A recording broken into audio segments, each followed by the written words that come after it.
Private hospital का bill insurance cover करूगी कि नहीं? मुख्यमंत्री सहज योजना कार्ड हैगा, फिर कोई टेंशन नहीं, थोड़ा सारा ट्रीटमेंट कैशलेस है। बिना पैसिਆਂ ਦੇ? जी हाँ, ਹਰੇਕ ਨਾਗਰਿਕ ਜਿਹੜਾ ਹੈ ਉਹ ਮੁੱਖ ਮੰਤਰੀ ਸਿਹਤ ਕਾਰਡ ਜਦੋਂ ਬਣ ਗਿਆ ਤਾਂ ਉਹ 10 ਲੱਖ ਰੁਪਏ ਦਾ ਮੁਫਤ ਤੇ ਕੈਸ਼ਲੈਸ ਜਿਹੜਾ ਇਲਾਜ ਕਰਾਉਣ ਦੇ काबिल भी होगा, एलिजिबल भी होगा। पंजाब सरकार लेकर आई है दुनिया की पहली सेहत योजना। अब पैसे के कारण पंजाब का कोई भी नागरिक बढ़िया इलाज से वंचित नहीं रहेगा। सेहत का हक सबके लिए। 4 PM न्यूज नेटवर्क में दोस्तों आपका स्वागत है। मैं हूं आपके साथ राशिद जहीर। ट्रंप के बारे में जो एप्स्टीन फाइल ने नए नए खुलासे किए हैं उससे पूरी दुनिया भौचक्की है। आप में से बहुत सारे लोग इस बात को भी तलाशने के मोदी जी ने क्या किया है। मोदी जी के बारे में रिपोर्ट आ चुकी है, आपके कानों में पड़ चुका है, लेकिन मैं आपको बताना चाहता हूं कि तमाम तरह से घिरा हुआ ट्रंप अब भारत को यह बताने की कोशिश कर रहा है कि उसको तेल कहां से खरीदना पड़ेगा या खरीदना चाहिए। ईरान की जगह उसने एक नई जगह बताई है, वेनेजुएला। वेनेजुएला के बारे में आपको मैं दोस्तों बताऊंगा, लेकिन सबसे पहले सुप्रिया श्रीनेत कांग्रेस की हैं। उन्होंने उसको ट्वीट किया और उसने लिखा कि ट्रंप ने अनाउंस किया है कि भारत अब ईरान की जगह वेनेजुएला से तेल खरीदेगा। ट्रंप तय कर रहे हैं कि भारत क्या करेगा, कहां से तेल खरीदेगा, कहां से नहीं। यह सरकार मोदी चला रहे हैं या ट्रंप? मोदी जी कौन सा वो राज है आपका जिसकी वजह से आप ट्रंप के सामने चुप हैं? देखिए, ट्रंप ने तो बगावत कर दी है मोसाद के साथ, यहूदी जमात के साथ, डीप स्टेट के साथ। ईरान पर हमला जैसे लग रहा था कि करने वाला, उसने अभी तक नहीं किया जब तक मैं खबर बना रहा हूं। और इसी बात से नाराज होकर यहूदी और मोसाद और इजराइल और डीप स्टेट ट्रंप के तमाम वो कच्चे छिट्टे 3.5 मिलियन यानी कि 35 लाख पेपर्स, 18,000 से ज्यादा फोटोग्राफ्स और वीडियोस, वहां का जो महकमा इंसाफ है उसने जो है वो वाकई आया कर दिया है, दिखा दिया है। लेकिन इस आदमी को तो परवाह नहीं है। लेकिन अब ये आदमी बराबर भारत को ये बता रहा है कि किससे तेल आपको लेना, किससे नहीं। पहले आप ये वीडियो देख लें, उसके बाद मैं आगे चलता हूं। India is coming in and they're going to be buying Venezuelan oil as opposed to buying it from Iran. So we've already made that deal, the concept of the deal. ये video आपने देख लिया दोस्तों। अब बात यह है कि तमाम चीजें आ चुकी हैं, मैं कह सकता हूं कि पब्लिक डोमेन में। एक विनीता यादव है, अच्छी पत्रकार हैं, उन्होंने लिखा कि हिम्मत से पीड़िता को सुने। ये पीड़िता है जो एप्स्टीन फाइल पर जो ट्रंप और तमाम दुनिया के सफेदपोश कम उम्र की लड़कियों के साथ जो भी दुष्कर्म करते थे। और अब कंप्रोमाइज हो गया, बाहर के अखबार लिख रहे हैं कि ट्रंप को मोसाद ने, इजराइल ने कंप्रोमाइज कर रखा था। जब बात नहीं मान रहे हैं तो अब इस तरह की बातें चल रही हैं। हिम्मत से सच बताते हुए कैमरे पर बोल रही हैं कि मेरा दिन में 3 बार बलात्कार होता था और मैं अकेली नहीं थी। हम लोगों के साथ दरिंदगी का सिलसिला चलता जा रहा था। लोग इस अत्याचार के पीछे राक्षसों के शासन में जी रहे हैं। घटित व्यवस्था को खत्म करने की जरूरत है। देखिए, ये मैं इसका शायद मैं वीडियो ना लगा पाऊँ आपके सामने, लेकिन इस महिला का, चूंकि किसी मैक्सवेल, मैं सिर्फ आपको दिखा देता हूँ ये कौन कौन लोग हैं। इसके अंदर मुझे सुब्रमण्यम की वो बातें याद आ जाती हैं जो कि वो बोला करता था। तो दोस्तों बात ये है, अब मैं आपके सामने आता हूं कि ये वीडियो भी आया है, हालांकि ये गलत वीडियो है, AI का माध्यम से बना हुआ है। मैं आपको बताना ये चाहता हूं दोस्तों कि ये जो पेट्रोल है, ये जो डीजल है, ये वेनेजुएला का बहुत, मैं बताऊं आपको कि इसके डीजल के बारे में, अगर आप क्रूड ऑयल जो है ये इतना सख्त जिसे तारकोल होता है ना, ऐसा होता है।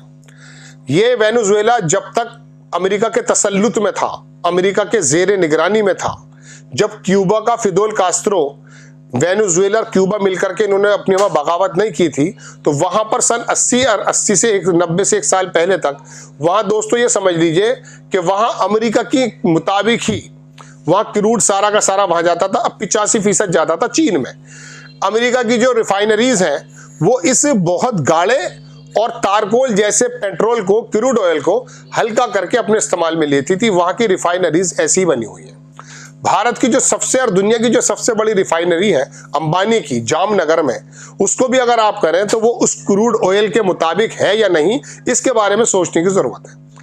अब अमेरिका ये कह रहा कि साहब आप तेल यहां से ले लीजिए। ले लेंगे साहब, आपने ईरान से बंद कर दिया, हमारा चाबहार बंद हो गया। रशिया से हम तेल कुछ सस्ता ले रहे थे, हालांकि उसका आम लोगों को बहुत ज्यादा फायदा नहीं था। अंबानी ब्रदर्स को फायदा था, वो लोग उसको लाते थे रिफाइन करके इंडिया से बाहर भेज रहे थे। मतलब इंडिया से पेट्रोल जो है एक्सपोर्ट हो रहा था, चाहे वो अंबानी को ही फायदा हो, लेकिन चलिए देश के एक बिजनेसमैन को था, उसने कहा साहब आप नहीं लेंगे। हमने रूस से तेल लेना कम कर दिया। 18% जो अपनी जरूरत का तेल लेते थे, पहले 12 हुआ, फिर 6 हुआ, अब मालूम नहीं कितना। अब आकर के अमेरिका से लेना शुरू कर दिया। 65% हमारा अमेरिका से तेल और गैसेज आ रही हैं। अब वो कह रहा है वेनेजुएला से लीजिए, चूंकि वेनेजुएला के अंदर वहां के राष्ट्रपति को वो उठाकर ले गया, और वहां की जो डेजली है, वो क्या नाम उनका, जो नई लड़की लेडी बनी है वहां की राष्ट्रपति, उनको वो पूरा कंप्रोमाइज्ड है। उन्होंने सारे सिग्नेचर करने शुरू कर दिए हैं। हालांकि वहां का जो एक बंदा था विदेश मंत्री, उसका नाम काबिलो था, उसने जंग छेड़ी हुई है। उन हालातों में वहां पर जो मैं कह सकता हूं टैंकर्स भरे रखे थे जो चीन की तरफ जा रहे थे, उस पर भी समझ लीजिए कि वो धता बताते हुए दूसरी जगह से चीन के लिए निकल गए। अमेरिका ने जिन टैंकर्स पर हमला किया वो खाली निकले, कुछ भरे हुए निकले, इस तरह से हुआ है। अब उसका कहना है वेनेजुएला से लेना चाहिए। ट्रांसपोर्टेशन लॉजिस्टिक जब जो बनेगी वो हम जानते हैं, कितना महंगा तेल हमें मिल रहा है ये हम जानते हैं। ऐसे में ये तेल और डीजल, ये क्रूड ऑयल हमारी रिफाइनरीज के मुताबिक है या नहीं, इस बात के बारे में कोई जवाब हमारे पास नहीं है। दूसरी बात, ये महंगा ऑयल और ये महंगा क्रूड लेने के बाद जब हम यहाँ पर उसको डिस्ट्रीब्यूट करेंगे, बेचेंगे, तो आप ये बताइए तमाम चीजें महंगी हो जाएंगी। बहरहाल वो महंगी और सस्ती छोड़ दीजिए, आज भी कुछ सस्ती नहीं है, लेकिन ये ट्रंप नाम का व्यक्ति ये तय करेगा साहब, आपकी हमारी नीतियां, मेरे देश की नीतियां ट्रंप तय करेगा। अभी तक तो फिलहाल वही कर रहा है। लेकिन हैरत की बात है कि मोदी जी जो अपने आप को कहते थे हम 56 इंच के हैं, उनका एप्स्टीन फाइल में नाम आ रहा है। उसके अंदर उन्होंने कहा कि जो पहली बार जो यात्रा की गई है इसराइल की, वहां पर नाचने गाने का, पवन खेलन ने तमाम बातों को कहा है। हम इन बातों पे नहीं जाना चाहते। हम एप्स्टीन फाइल में मोदी जी का क्या रोल है इसके बारे में भी नहीं जानना चाहते। मेरे और आपके प्रधानमंत्री हैं, लेकिन मैं तेल के बारे में आके ठिठक गया और मजबूर हो गया कि अब आपको बताना ही पड़ेगा कि वो घिरा हुआ आदमी जो दुनिया के को किसी एक मुहाने पर लेकर जा रहा है, अपने डॉलर को मजबूत करने के लिए दुनिया की अर्थव्यवस्था को बर्बाद करने पर तुला है, सोना और सिल्वर को किस तरह से वो जमींदोज करने पर तुला है। लेकिन बहरहाल अब एक नया टर्म बन चुका है। कनाडा के प्राइम मिनिस्टर ने बिल्कुल साफ कह दिया कि नया वर्ल्ड ऑर्डर तय हो चुका है, पुराना कोलैप्स हो रहा है।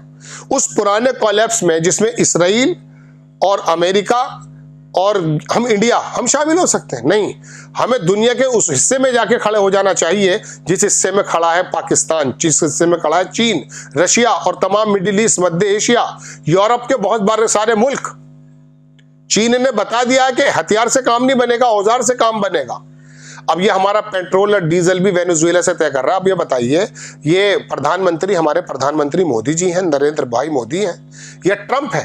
कौन तय करेगा? आप सिर्फ जो लुटनिक नाम का वो वाणिज्य मंत्री था, उसका भी नाम एप्स्टीन फाइल में। ये इतने काले निकलेंगे अंदर से लोग, मुझे अंदाजा नहीं था। ये बिल गेट्स जो लगा चुका है दुनिया भर की वैक्सीन वगैरह, मालूम नहीं इसमें क्या क्या हालात पैदा हों। मैं नहीं कह सकता इसके बारे में।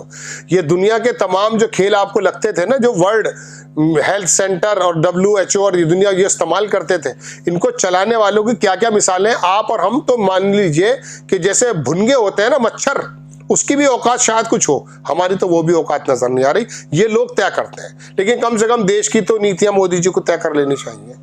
जय हिंद।